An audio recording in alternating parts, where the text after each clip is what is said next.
Subscribe कीजिए ध्येय IAS channel को और बेल आइकन को दबाइए लेटेस्ट वीडियो सबसे पहले देखने के लिए।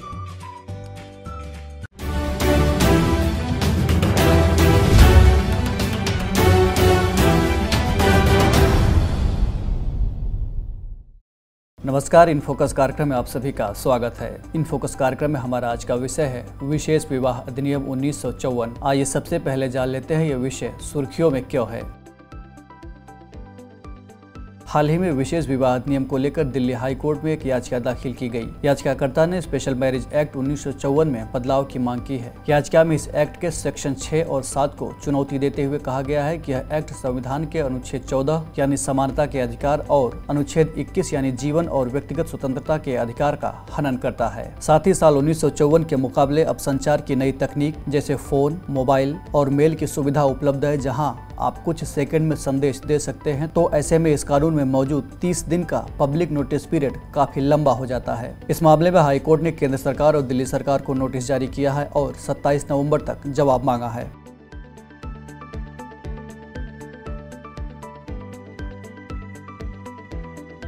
स्पेशल मैरिज एक्ट क्या है?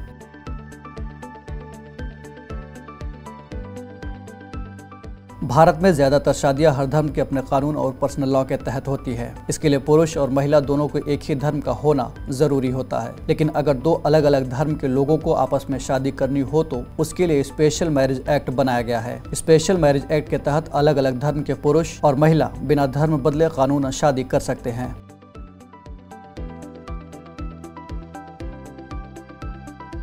स्पेशल मैरिज एक्ट के तहत विवाह की क्या प्रक्रिया है?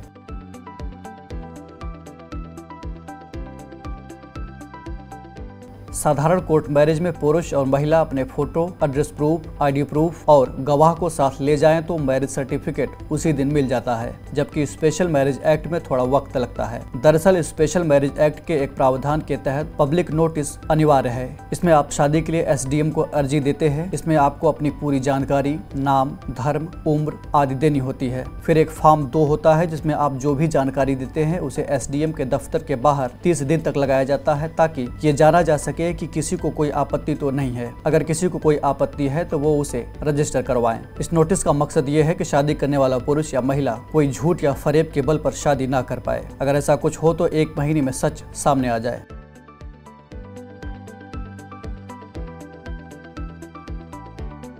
स्पेशल मैरिज एक्ट में क्या समस्या है?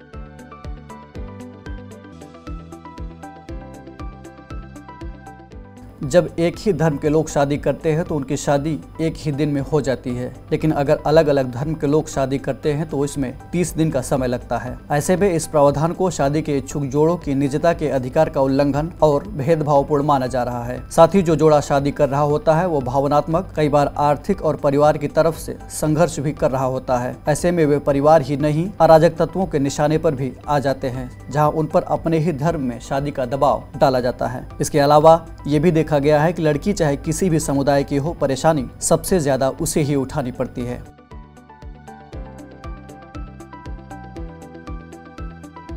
धार्मिक स्वतंत्रता को लेकर संविधान क्या कहता है?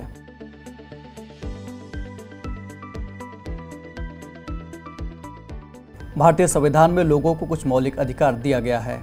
इसका वर्णन संविधान के भाग 3 में अनुच्छेद 12 से लेकर अनुच्छेद 35 तक में मिलता है। उन्हीं अधिकारों में धार्मिक स्वतंत्रता का अधिकार भी शामिल है, जिसका उल्लेख संविधान के अनुच्छेद 25 से लेकर 28 तक में किया गया है। भारत में यह अधिकार हर एक नागरिक को समान रूप से हासिल है। बहरहाल यह केवल कानूनी लड़ाई का मामला नहीं है, बल्कि एक सामाजिक समस्या भी है, क्योंकि कानून में अगर बदलाव हो भी जाए, लेकिन जब तक समाज के नजरिए में बदलाव नहीं होगा, ये दिक्कत बनी ही रहेगी।